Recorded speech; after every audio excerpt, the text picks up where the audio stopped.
विधानमंडल समीक्षा। आइए सुनते हैं विधानमंडल की समीक्षा। सबसे पहले सुनते हैं विधानसभा की समीक्षा। लेखक हैं योगेश श्रीवास्तव। विधानसभा के मॉनसून सत्र का दूसरा दिन हंगामेदार रहा। सदन की कार्यवाही शुरू होते ही समाजवादी पार्टी के सदस्य राम मंदिर के चढ़ावा प्रकरण को लेकर सरकार के खिलाफ नारेबाजी करते हुए वेल में आ गए। शोर शराबे और हंगामे के चलते सदन की कार्यवाही करीब 45 मिनट तक स्थगित रही। हंगामे के बीच ही विधायी कार्यों का निस्तारण किया गया। इस दौरान सपा के सदस्य वेल में धरना देते हुए नारेबाजी करते रहे।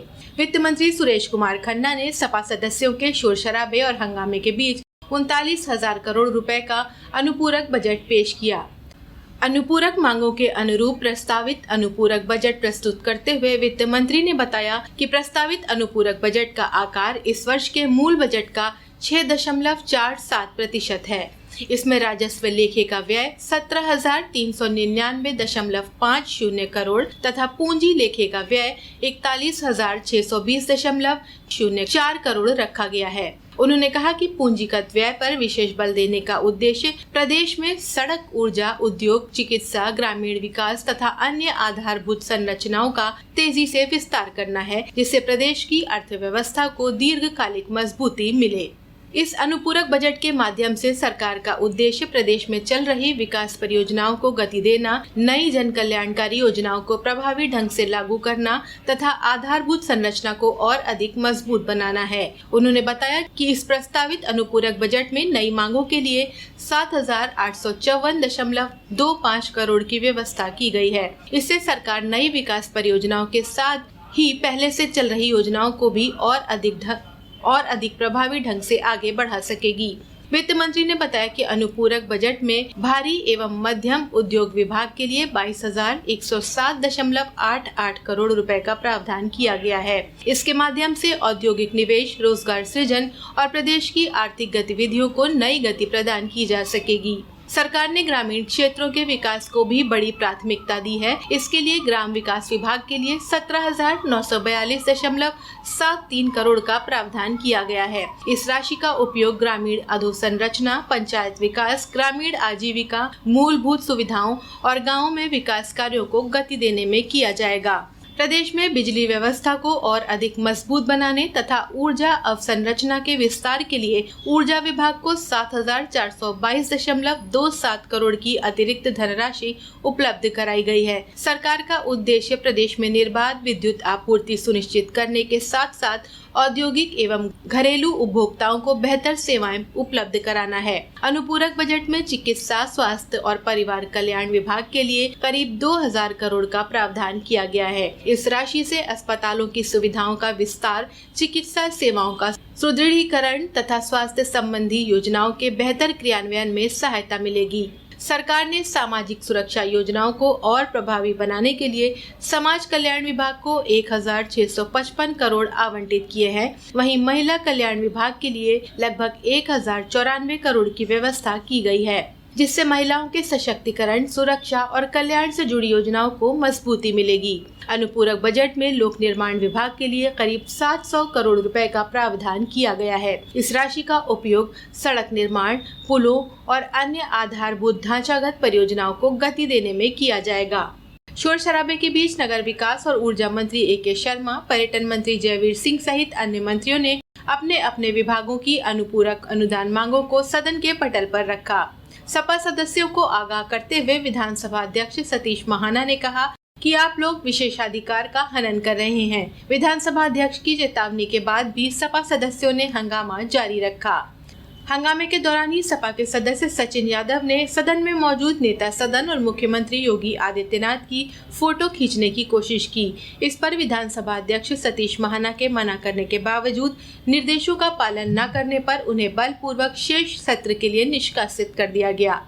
साथ ही बाकी सदस्यों को भी चेतावनी दी कि जो भी सदस्य इस तरह का आचरण करेगा उसके खिलाफ इसी तरह की कार्यवाही की जाएगी। नेता सदन और मुख्यमंत्री योगी आदित्यनाथ विधानसभा में वक्तव्य देने के लिए खड़े हुए तो सपा के सदस्य नारेबाजी और हंगामा करते रहे। शोर शराबे और हंगामे के बीच ही नेता सदन ने अपना पूरा वक्तव्य दिया। शोर शराबे के दौरान भाजपा और सपा सदस्य दोनों आमने सामने आ गए। इस बीच सदन के सुरक्षा कर्मियों से धक्का मुक्की भी हुई। इस दौरान मुख्यमंत्री योगी आदित्यनाथ ने कहा कि सपा सदस्यों का आज का आचरण प्रदेश की 25 करोड़ जनता की भावनाओं से विश्वासघात है। जिस मंच का उपयोग जन समस्याओं को उठाने और उनके समाधान के लिए होना चाहिए, वहां पर इस तरह का शोर शराबा और हंगामा संवैधानिक मर्यादा के विपरीत है। उन्होंने कहा कि सपा ने हमेशा लोकतांत्रिक संस्थाओं का अपमान किया है। मुख्यमंत्री ने आश्वस्त किया कि सरकार सदन में हर मुद्दे पर चर्चा को तैयार है। पीठ के द्वारा नियम के अंतर्गत जिन भी मुद्दों को चर्चा के लिए आमंत्रित किया जाएगा, उन सभी मुद्दों पर सरकार सार्थक चर्चा को बढ़ाना चाहती है, क्योंकि सरकार जनहित के लिए प्रतिबद्ध है। उन्होंने कहा कि विपक्षी दलों द्वारा लगातार सदन का माहौल खराब किया जा रहा है।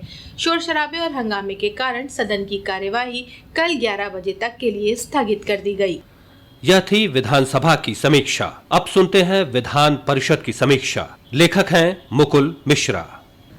मॉनसून सत्र के दूसरे दिन विधान परिषद में आज समाजवादी पार्टी के सदस्यों ने शिक्षा के गिरते स्तर पर सरकार के जवाब से असंतुष्ट होकर सदन से वॉकआउट किया।